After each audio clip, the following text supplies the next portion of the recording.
let's talk about how Blizzard Entertainment are making money. Of course, we've got Hearthstone, which is doing a few interesting things. One thing that's raised eyebrows. We've got them moving into the mobile space quite soon with Diablo Immortal, which itself has a few monetization concerns, let's just say. And then, of course, there's going to be a World of Warcraft mobile game. Now, we don't know if it's WoW Mobile, it's just a mobile game in the Warcraft universe, but certainly looking at everything else that we're seeing, we're very curious to see how Blizzard's going to monetize it. So to jump into our first thing then, we've got $25 for a Diamond Drakthar. Fantastic. $25. Show your Horde pride with this Diamond Drakthar legendary card, with special diamond frame and animation for the Horde! Woo! Yeah, I love representing the Horde with my Diamond Drakthar card. That's right. Cool. So basically, I mean, you think about buying a expensive cosmetic in League of Legends for a character, and you get new skins. Like, not only is it a different skin for the character, often it's modified audio, new spell effects that match the theme of the skin. Yep. And usually they're not $25. So here, actually, the ultimate skins, like the full-on big, this is, probably like weeks and weeks, if not months of work from our character artists and stuff and VFX. Here's the big event ultimate skin, and they were $25. They were around 3,250 RP, which meant that this big transformational thing for your character that you played most was $25. Yeah, so it just feels a bit weird then in this situation where it's just for a diamond card. Let's be real. This is very easy to make.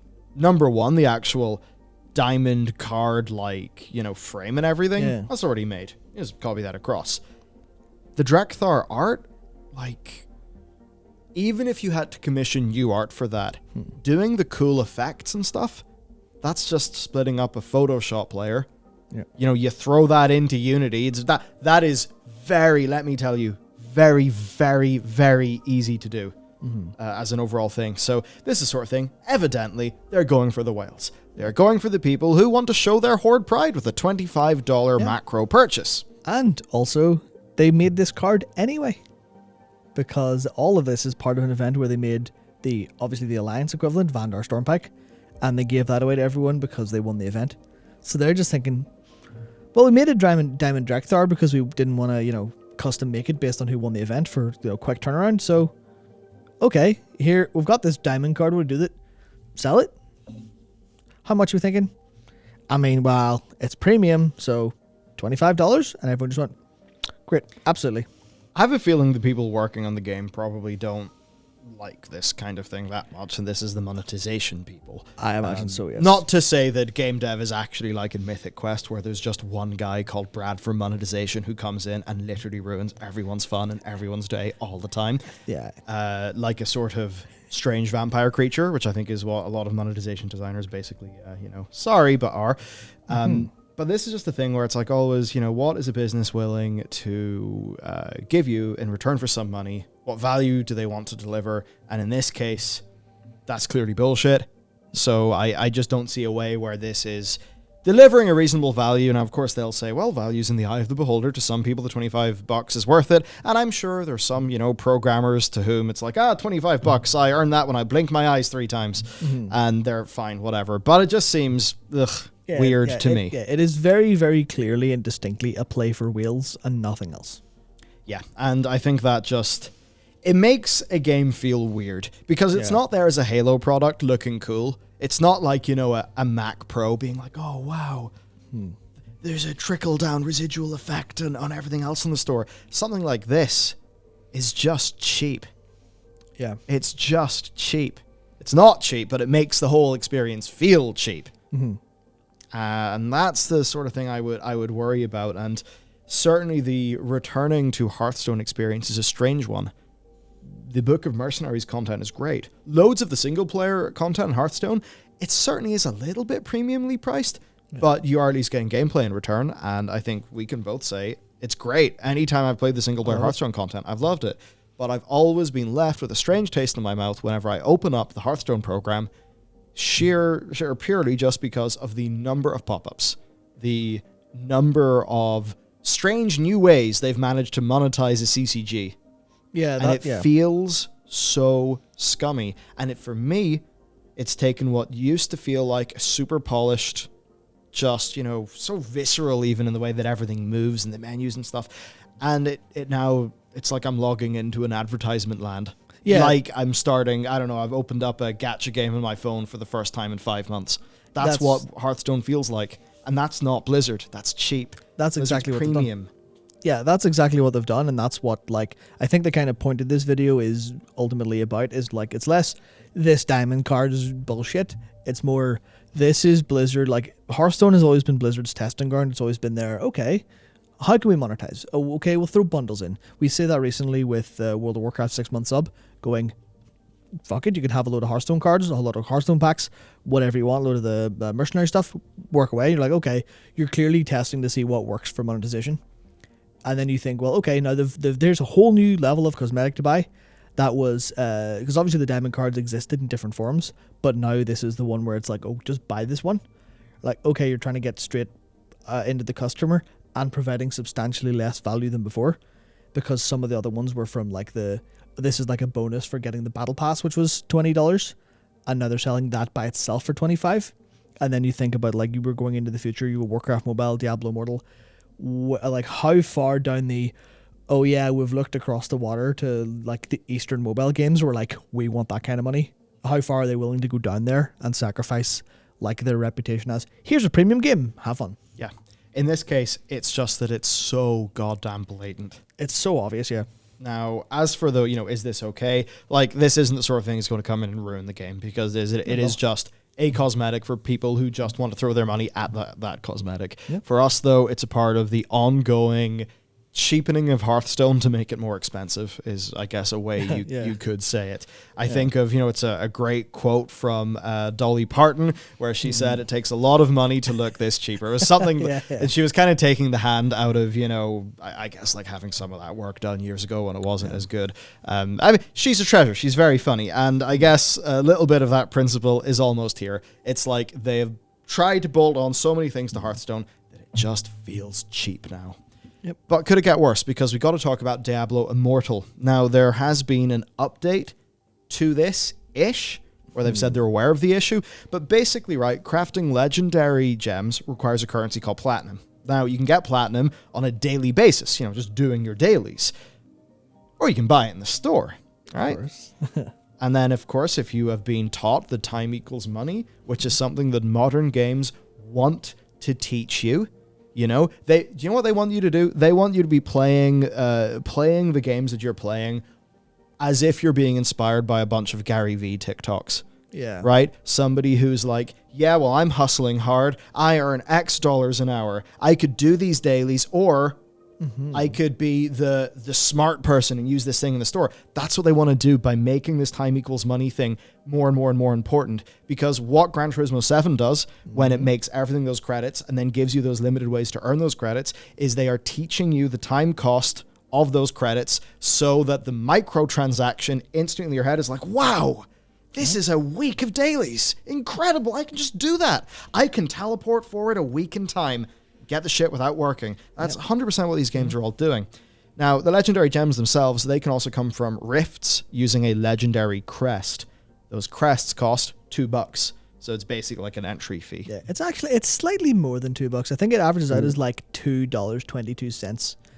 So it is a little bit more, but it's still that, yeah. Yeah. Now, you do get a small amount of crests and gems for free by just going through the battle pass, the free tier of the battle pass, or through the competitive mode. So these are things that you can earn. It's just the store is always being, jangled in front of you. And you're limited in how much you can earn. Yeah. Now, you can upgrade your legendary gems by putting other legendary gems into them, right? So this basically then means that if you're a free-to-play player and you're quite heavily constrained in a sort of time basis because of dailies and such and how much, many of these resources you got access to, you're going to think, okay, I want to ascend the power curve a bit. Oh, I'll just buy. Yeah, and especially, because how the Helicarry works, was like, oh yeah, it's literally like gated by offense and defense rating.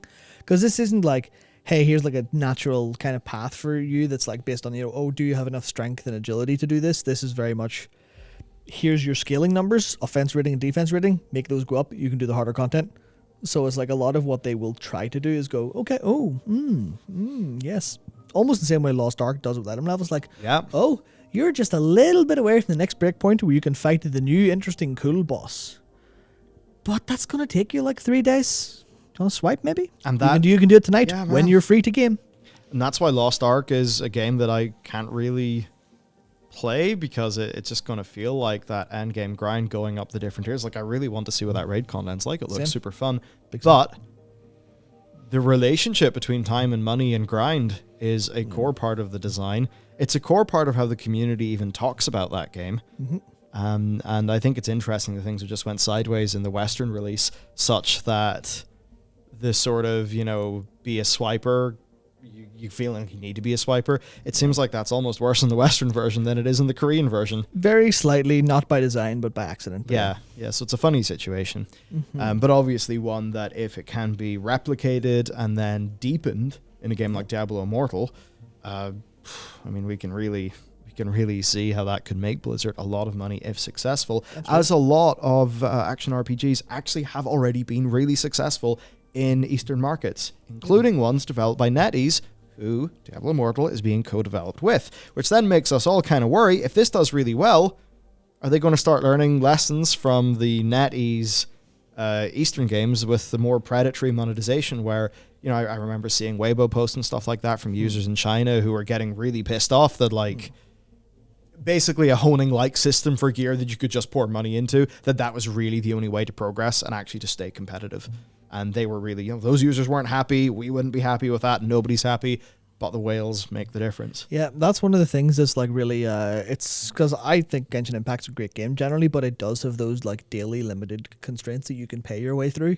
And then it also has like the gacha stuff on top of that. You're like, okay, well, this is, it's almost like the better the game, but it's also like it doesn't make the monetization side of it any better. It just obscures it more. Yeah. So it's still like almost like by being a really good game, you're smuggling in this nuclear monetization system that no one's paying attention to. And you see with Lost Ark being successful enough in the West, with Genshin being successful in the West, with a whole bunch of gacha games starting to make their way westbound and get more success than people previously thought possible. Diablo's like the one big, to put it really shittily, the non-weeb version of this, where it'll just cross the barrier. The load of people like, oh yeah, I like Diablo, that was cool, I'll play this. Oh shit, now all my money's gone. Yeah. And they'll be happy about it because it's how it's designed. Well, satisfied with it, maybe is a word, maybe something like that. But and the thing is, this game needs to make money. It's free. Yeah. The idea of having a full Diablo experience with a campaign with all the different tile sets and all of that for free is pretty incredible. It's exceptional. Yeah. And I would be more than happy to pay for a battle pass to play that game in the more, you could say, sort of, no, a la carte's the wrong word, but the way it used to be with World of Warcraft was like, you pay your sub, you get the whole thing. Yeah. If that's what buying the battle pass effectively would be, I would be more than happy to buy that battle pass, because they need to make their money for making the game. That's fair, and we obviously want them to make a good game that is profitable. That's what's a win for everybody. Yeah, what we don't want is for the thing that makes it profitable to hurt the game. And that's kind of the worry here. Now, there's also pay-to-skip things like Aspirant Keys for Legacy of the Heradrim, which is also some player power and some other things. Now, the potential-ish good news is Blizzard responded to this feedback. Wyatt Cheng, I believe, was it Wyatt who... Wyatt wrote this overall post, yeah. So battle passes and in-game purchases, basically saying, their goal is just Diablo's about killing demons, getting gear. This should be, good for everyone, regardless of the, if they're a swiper or not. Purchases should be optional and not detract from the gameplay experience. And then that's the thing. If it's like, I need a swipe to get more gems because this is how you've designed the game, and my friend who swiped is ahead of me now because he swiped, well, that's, I think, detracting from somebody's gameplay experience. That's where they get you. They go, oh, well, it's not really the gameplay experience. It's like, you can still access those. It'll just take you a little bit longer. The progression experience. Yeah, your progression experience takes a little bit longer. You get to play, you like the game. You get to play it more to get further. We're not like locking content behind money or anything like that. It's all there for you at your own pace. But it's all about, can they get the progression curve to just feel annoying enough? That's exactly. It's like, can they make you 98% satisfied with their game, and then you know that the 2% is an NFC chip in your pocket, and you can, or a double tap for Apple Pay or something, and just will you be happy? Something's a little bit missing, and the payment is that. That's like the really cynical way of looking at all this design. Is how can we make you just unhappy enough to give us your money? I love that idea. Yeah, get the official Diablo Immortal NFC reader keychain. So you just need to tap it in your phone to like buy $5. Just go bam, bam, bam, bam. Yeah. But what they did say then is they're evaluating ways to improve the boon of plenty so it feels more valuable and worthwhile. They're happy enough that the battle pass is resonating with people, and they saw much frustration around legendary gems and their impact on alt play in the closed beta, because you think about this, it could end up being a do your dailies and loads of different characters funnel to one. It could be it's so much work to upkeep your one character, you don't feel like you can play many other characters, stuff like that. So they say that it just felt, made people feel like they had to be committed to a character rather than splitting focus, and they're working on a solution to that. They don't have one yet. So this whole thing with the legendary gems, there could be a way out of that if Blizzard really make the right calls by the quality of the overall holistic gameplay experience.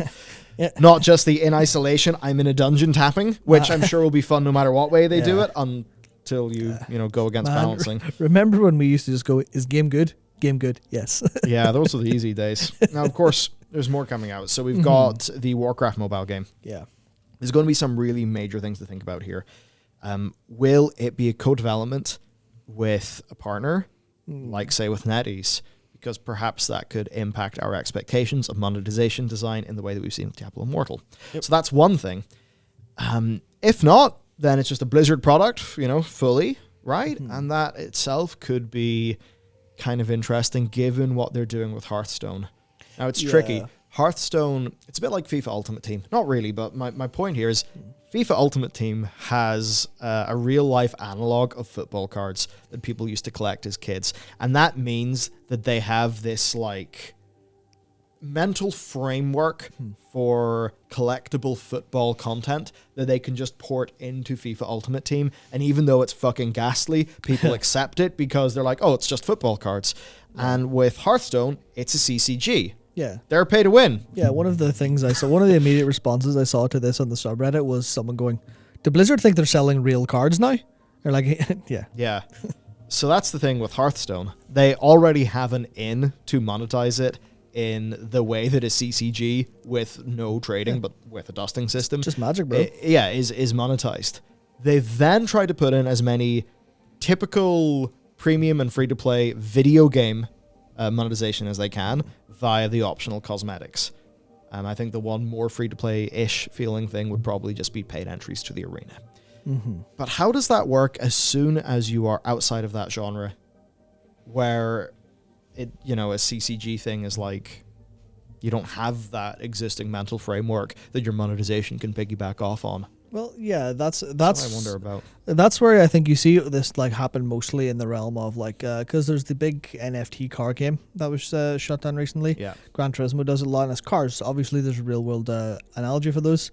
The World of Warcraft or the Warcraft mobile game could maybe attempt it with pets, because obviously people are laughing about is it like a Warcraft Pokemon Go? Is it like a pet battler game?